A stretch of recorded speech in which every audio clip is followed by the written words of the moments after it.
नमस्कार, मैं कनिका दास। मैं मौजूद हूँ अभी इस टाइम मुगल सराय में, जहां मेरे साथ विधायक प्रत्याशी के रूप में सूर्यमणि तिवारी जी मौजूद हैं, जो मुगल सराय से टिकट मांगने वाले हैं और अगर बीजेपी से टिकट मिलता है तभी ये चुनाव भी लड़ेंगे। इनसे मैं जानना चाहूंगी कि इनका उद्देश्य क्या है, मोटिव क्या है। अगर इनको टिकट मिलता है तो विधानसभा जीतने के बाद ये जनता के लिए क्या क्या करने वाले हैं। सबसे पहले तो आपका हमारे चैनल में बहुत बहुत स्वागत है। आपको बहुत बहुत धन्यवाद कनिका जी, आपने हमको अपने चैनल के माध्यम से आपने अवसर दिया। आपका हमारे इस विधानसभा में हार्दिक स्वागत है जी। Thank you so much. आप अभी तक जो मोटिवेशन लेकर आए हैं लोगों के बीच में कि क्या क्या करना चाहिए और जनता के हित में क्या क्या करना चाहिए, वो क्या है?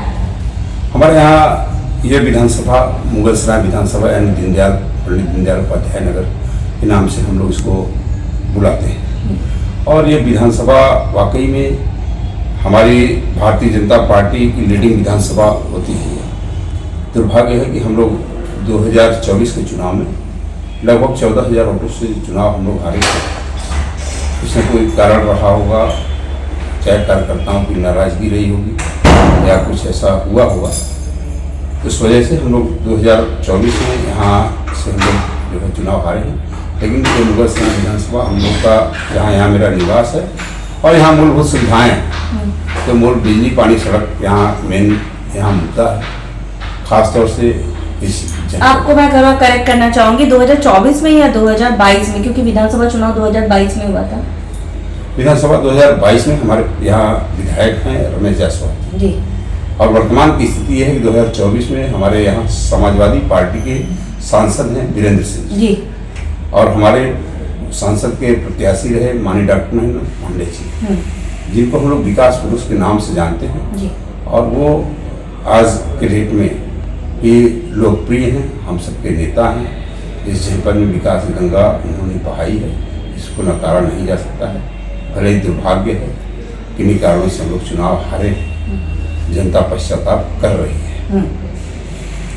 अच्छा, शिक्षा का स्तर आपके मुगल सराय में कैसा है और अगर आपको टिकट मिलता है और आप जीतते हैं तो क्या क्या आप बदलाव करना चाहेंगे शिक्षा के स्तर में? शिक्षा का स्तर, पहली बात कि हमारे यहाँ जो गर्ल्स डिग्री कॉलेज हमारे इस जनपद में, हमारे यहाँ इस मुगल सराय विधानसभा में खास तौर से ये एक शहरी विधानसभा मानी जाती है। यहाँ एक नगर पालिका है, एक नगर पंचायत है और यहाँ पे काफ़ी एरिया नगरों से जुड़े हुए हैं। ये girls degree college, government girls degree college एक भी नहीं है यहाँ पे। इस बात की सुविधा है और मैं चाहूँगा, मेरी प्राथमिकता होगी कि जो हमारी घर की बेटियाँ हैं वह अपने जिले में, अब अपने विधानसभा में यही मुगल सराय दीनदयाल नगर, क्योंकि यहाँ रेलवे के भी काफ़ी लोग यहाँ रहते हैं, रेलवे का काफ़ी एरिया है। लगभग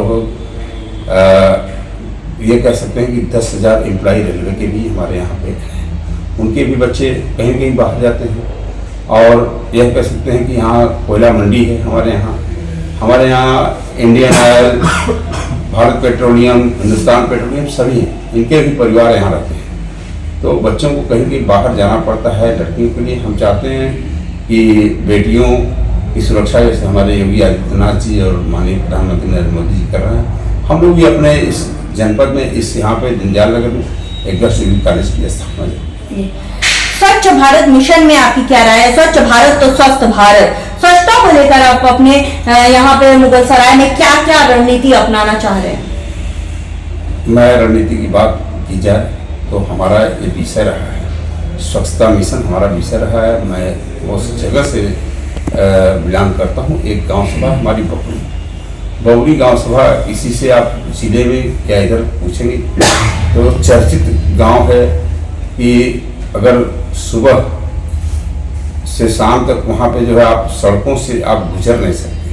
पहले की स्थिति ये रही है, लेकिन 2014 में जब माननीय नरेंद्र मोदी जी ने वहाँ लाल किले की प्राचीर से उन्होंने स्वच्छ भारत मिशन के लिए जो अभियान चलाया, घर घर शौचालय की बात आई, तो विपक्ष के लोगों ने उस पर जो है उसको थोड़ा दूसरे वे में लिया। लेकिन आज जो अभियान सफल होता दिखाई पड़ रहा है, आज हमारा खुद का गांव बबरी जो कस्बा है हमारा, लगभग 8,000 वोटर हैं और करीब 16,000 की आबादी वाला हमारा गांव है। और आज स्वच्छ बबरी दिखता है। आप उस रोड से, सड़कों से आप लोग, बहुत लोग नाक बंद करके आते जाते थे, लेकिन आज जो अभियान चला मोदी जी ने, पहले तो गाड़ियां रंग जाती थी, आज क्या वो स्थिति है?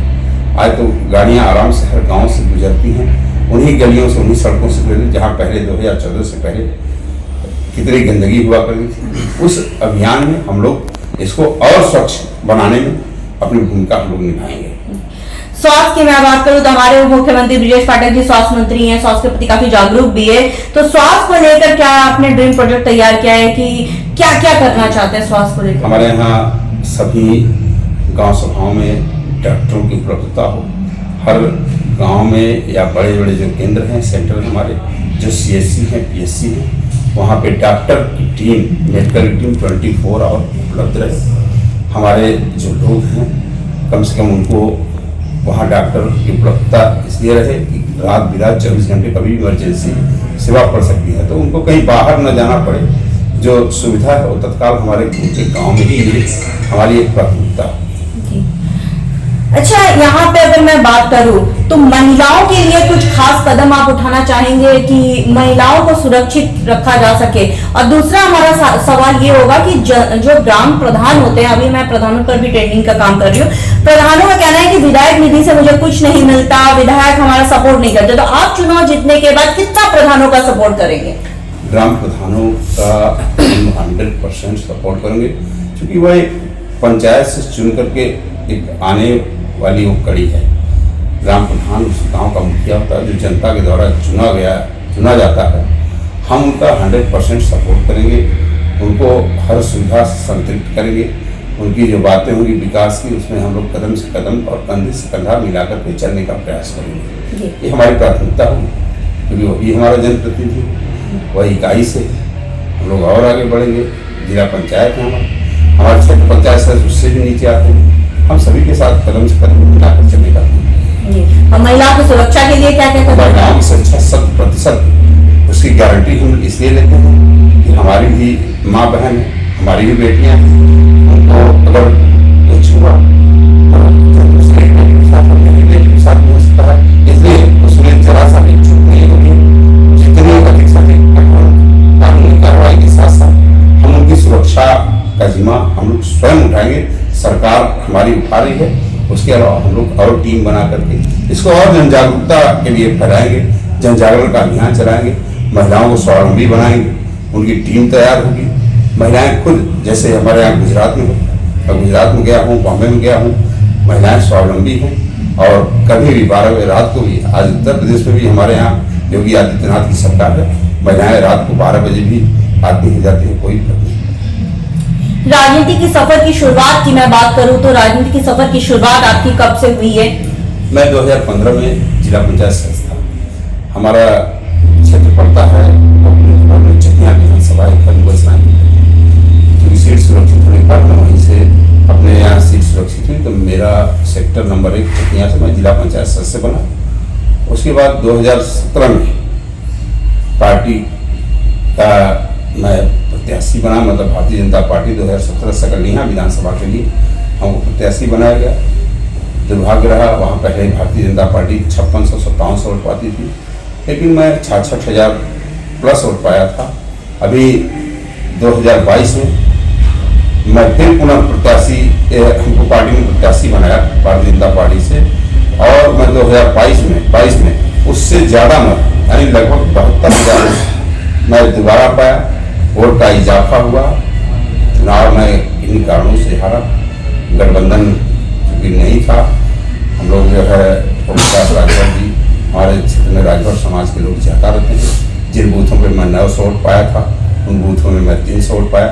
कारण ऐसे बहुत कारण होते हैं, छोटे छोटे कारण हैं, जिससे हम लोग को हार का सामना करना पड़ा। और आगे मैं विश्वास दिलाता हूँ यदि पार्टी टिकट देती है तो निश्चित तौर पर सभी लोगों से अच्छा रिजल्ट, जीत का कोई आंकड़ा नहीं होगा। भारतीय जनता पार्टी के कार्यकर्ता होने के नाते हमारा दायित्व, मैं सबको साथ लेकर के चलूंगा। सबका साथ, सबका विकास, सबका कल्याण, सबका प्रयास और सबका विकास होना चाहिए। तो पंडित दीनदयाल उपाध्याय जी का सिद्धांत पर लोग काम कर रही है, पार्टी अंत्योदय का सिद्धांत तक यहाँ चल रहा है। आम जनता से आप क्या कहना चाहेंगे कि इस बार आप चुनावी मैदान में किन किन रणनीति के साथ, इरादों के साथ और वादों के साथ उतर रहे हैं? हम आम जनता से अपील करेंगे कि इस बार 2027 में पार्टी चाहे जिसको भी टिकट देती है, भारतीय जनता पार्टी से अगर टिकट मिलता है, किसी को भी टिकट मिलता है, हो सकता है आपको न मिले, किसी भी भाई को मिलेगा टिकट, हमारे कोई भी पार्टी का कार्यकर्ता आएगा, हम लोग तन मन धन से पुनः 2027 में उत्तर प्रदेश में भारतीय जनता पार्टी की सरकार बनाएंगे, एक मजबूत सरकार बनाएंगे और संकल्प और इरादों के साथ विकास की गंगा बहेगी।